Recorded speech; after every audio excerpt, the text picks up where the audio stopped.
La récolte des miettes magiques avait bien commencé. Lali, notre petite fourmi curieuse avec sa feuille chapeau vert vif sur la tête et ses amis Bimba et Pipo exploraient ensemble un coin du grand jardin. C'était un endroit merveilleux, rempli de fleurs géantes aux couleurs éclatantes et de brins d'herbe qui montaient aussi haut que des arbres. Lali cherchait partout, ses petites antennes frétillantes d'excitation, espérant trouver la plus belle des miettes. Le soleil brillait doucement à travers les feuilles des grandes plantes et le doux parfum des fleurs flottait dans l'air. C'était une journée parfaite pour l'aventure et la découverte de trésors cachés. Lali avançait avec prudence, ses petits yeux brillants ne rataient aucun détail sur le chemin. Soudain, derrière une grande marguerite aux pétales jaunes et blancs, Lali a vu quelque chose d'incroyable. Ce n'était pas une miette, non!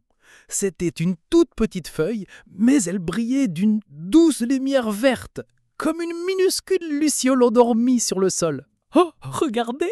a chuchoté Lali, les yeux ronds de surprise et de merveille. « C'est une feuille brillante !» s'est-elle exclamée. Elle en avait déjà entendu parler dans les histoires mystérieuses que racontaient les fourmis les plus âgées de la fourmilière, mais elle n'en avait jamais vu de ses propres yeux. C'était un véritable trésor, bien plus précieux qu'une miette. Lali l'a délicatement ramassé avec sa patte, son cœur de fourmi battant un peu plus vite.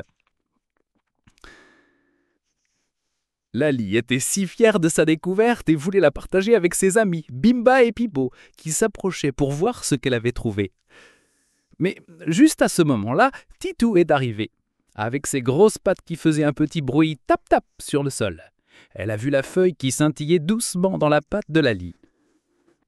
Titou a froncé ses antennes d'un air mécontent. « Qu'est-ce que c'est que ça? Encore une de tes bêtises, Lali? Cette feuille est ridicule et ne sert à rien du tout. Donne-moi ça !» a dit Titou d'une voix un peu forte et moqueuse, en essayant de prendre la feuille des mains de Lali. Le cœur de Lali s'est serré très fort. Elle a vite caché sa feuille brillante derrière son dos. Ses yeux se sont emplis d'une petite tristesse et d'une grande confusion. Titou, voyant que Lali ne lui donnait rien, est parti en marmonnant, la laissant seule avec ses amis. Lali est restée un instant, le bas cœur triste et confuse par les mots méchants de Titou. Mais elle tenait fort sa précieuse feuille cachée, qui semblait briller un peu moins fort.